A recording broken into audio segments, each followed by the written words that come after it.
Cheese and Crack is a snack shop. Beer, wine, cheese, ice cream. It's just based on things I like. We started doing soft serve as just vanilla. From there, we do different dusts on top.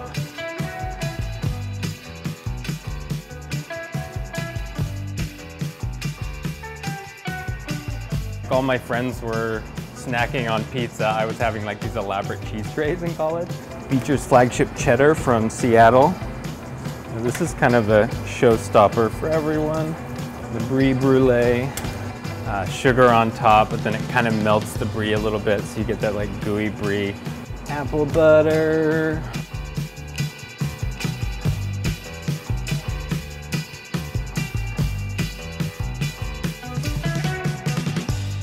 One of our most famous items is our cheese and crack sundae. It's got that chocolate ganache in the bottom, and then a cracker crumb crumble we make from cinnamon and brown sugar and butter from our butter crackers that we make here. And then we do a torched house-made marshmallow fluff on top.